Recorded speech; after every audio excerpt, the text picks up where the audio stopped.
사랑하는 행복한 교회 성도 여러분, 이 영상을 보시는 하나님 나라의 귀한 자녀 여러분, 오늘은 2022년 1월 12일 수요일입니다. 오늘 본문에서는 예수님과 사마리아 여자와의 대화가 계속되고 있습니다.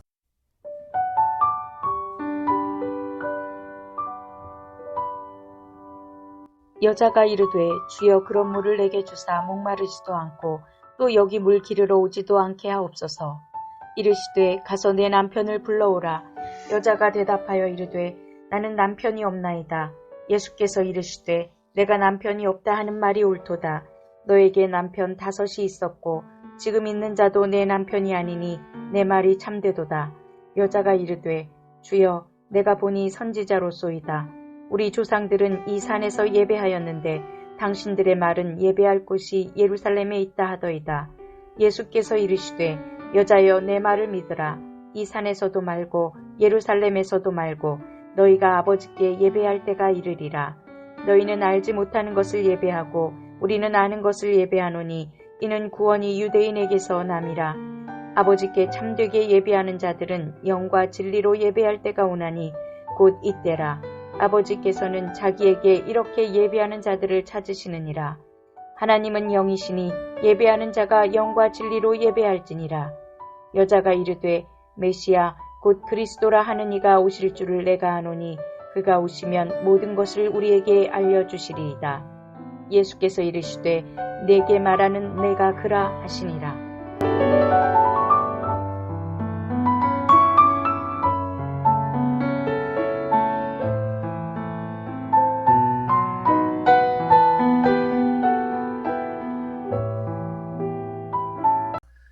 내용을 간단히 좀 구분해 보면요. 15절에는 물과 관련된 여자의 질문, 16절, 18절에는 사마리아 여자의 고통 상황에 대한 이해, 19절부터 24절까지는 예배에 대한 대화, 25절부터 26절까지는 예수님의 메시아됨을 드러냄을 이야기하고 있습니다. 먼저 매일 성경 요한복음 4장 15절부터 26절까지의 말씀을 듣고 다시 오겠습니다.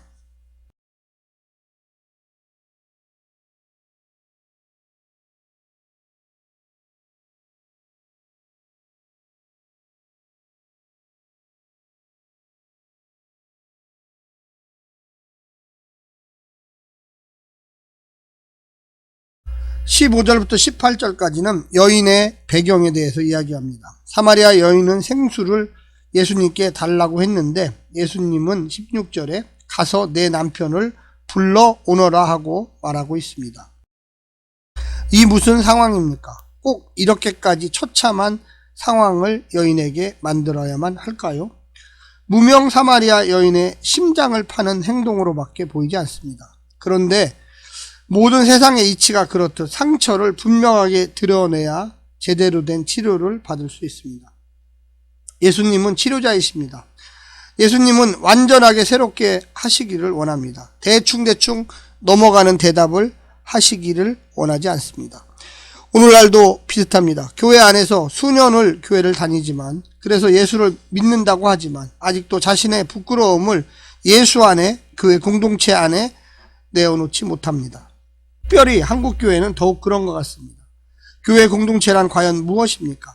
아픈 사연을 알아야지 위로를 하고 치료를 하는데 옆 사람의 고통은 안중에도 없습니다. 오직 나만, 내 가족만 축복받는 데만 관심이 있습니다. 설교하는 설교자도 이 세상의 복만 그래서 설교합니다. 하나님 나라, 하나님과의 관계, 어떻게 하면 날마다 하나님과 교제할 수 있는지를 설교자는 설교하지 않습니다. 상처를 드러내지 않으면 치유가 불가능합니다. 고름을 짜고 파내야 합니다. 암덩어리가 있으면 잘라내야 합니다. 그것은 당장의 아픔이지만 그러나 반드시 미래가 있고 빛이 있고 소망이 있습니다. 사마리아 여인에게 현재 6번째 남자와 동거하고 있는 이 여인의 아픔이며 상처이며 치유받아야 할 자리입니다. 오늘날의 한국교회는 상처를 드러내는 교회 환경을 먼저 만들지 못합니다. 영혼에 대한 깊은 이해가 없습니다. 그래서 상처는 치유되지 못하고 덧날 뿐입니다. 교회 안에 상처받은 성도를 이해할 수 있는 교회 구조가 아닙니다. 혹시나 고백했다가 상처받은 사람을 더욱 처량하게 만듭니다. 성숙한 성령의 사람들이 없다는 것이 문제입니다. 오직 물질에 관심이 많고 단순히 교회 머릿수에 관심만 가는 목사들이 대부분입니다. 교회에 상처 치유하러 왔다가 상처만 더 크게 입고 가는 수가 많습니다. 그래서 이단에 빠지는 경우도 허다합니다. 예수를 만나야 치유된다고 한다. 거짓말 같습니다. 그러면 교회 안에 먼저 믿은 자들은 상처가 없습니까? 모두 치유되었다고 말할 수 있나요? 단지 예수를 만나면 치유되나? 예수 만나 먼저 치유된 자들이 교회를 성도로서 형성하고 있나? 여러 가지 복잡한 생각이 듭니다. 앞부분 죄책감입니다. 사마리아 여인의 태생의 문제는 어느 지역에서 태어났느냐, 어느 방식으로 예배를 드리느냐, 사마리아 여인의 입에서 나온 말들은 결국 종교의 한계, 문화의 한계, 성의 한계입니다. 이것을 뛰어넘어 들어오시는 분이 바로 예수님이시죠. 예루살렘과 사마리아, 유대교와 짝퉁 유대교, 순혈족과 혼혈족, 모세의 율법과 야곱의 우물, 남과 여, 유대인 남성과 사마리아 여인 모두가 벽에 벽을 가지고 있습니다. 높아서 도저히 사마리아 여인으로서는 감당하기가 힘든 장벽들이었습니다. 이런 모든 것을 단숨에 뛰어넘으려면 아프고 힘들지만 과거를 거슬러 올라가야만 합니다. 그리고 본질을 추구해야 합니다. 왜 이렇게 됐을까? 다음에 이어지는 사마리아 여인의 질문은 정체성의 대결입니다. 그 잘난 과거의 역사 속에서 왜 우리가 이렇게 되었는지를 알고 싶어 합니다. 그 주제가 진정한 예배였습니다. 주 30년 남유다의 중심지 예루살렘 성전과 북이스라엘의 중심지 그리심산에서 예배를 드렸습니다. 분열의 역사, 분단의 역사, 같은 하나님을 섬기지만 배타적 독립적 장소를 나열해야 하는 갈등이 있는 역사들이었습니다. 장소의 문제가 진정한 예배드림의 문제인가? 아니면 다른 무엇이 있는가? 정통 유대인이어야 하는가? 아니면 사마리아인도 마음만 있으면 예배는 되어지는가? 예수님 선지자에게 대답해보라고 이 여인은 묻고 있는 것입니다. 오늘날도 비슷합니다.